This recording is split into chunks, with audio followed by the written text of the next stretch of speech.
যথেষ্ট সুন্দরী ওই বিস্তৃত আর না। হ্যাঁ, কোন নেতা কোন দৃষ্টিতে তাকাইছে?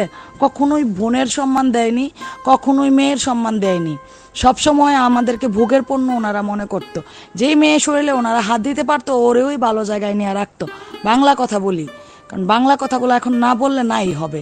এই নোংরা নেতাগুলার কারণে আজকে বাংলাদেশ আওয়ামী লীগ ধ্বংস হয়েছে। শুধু ইউনিয়ন লেভেল, উপজেলা লেভেল, জেলা পর্যায়ে না, সেন্ট্রাল পর্যন্ত আজকে কত নোংরা নোংরা খবর আসতেছে।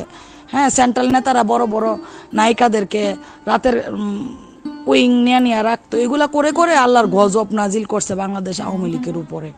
আর ব্রাহ্মণবাড়িয়া জেলার মধ্যেও আমাদের অনেক নেতাদের সান্নিধ্যে অনেকেই ছিল, যারা ছিল তাদের উপরে কোনো রকম প্রবলেম হয়নি। কিন্তু আমরা যারা অবাধ্য ছিলাম ওনাদের কথা শুনিনি। আজকে আমার 16 মাসের একটা ছোট বাচ্চা আছে, ওই বাচ্চাটাকে ফেলে আমি আপনার ঢাকা চট্টগ্রাম পরে আছি। একটা মানুষ আমার বাসায় খবর নেয় না যে আমার ছোট 3টা বাচ্চা কি খায়, বাচ্চাগুলা কি করে, বাসায় কে আছে না আছে, বাজার আছে কিনা। একটা মানুষ ফোন দিয়ে পর্যন্ত খবর নেয় না, তাতেও কোনো দুঃখ নাই। দল করছি, কখনোই ভালো জায়গায় রাখেনি। হিংসা, বিদ্বেষ, জেলাস, এভাবে তাকানো, বাঁকা করে তাকানো না, তারা এইভাবেই তাকাইছে। কেন তাকাইছে সেটাও বুঝি। সবশেষ আপডেট জানতে সাবস্ক্রাইব করুন আমাদের এই চ্যানেলে আর বেল আইকনটি অন করে রাখুন।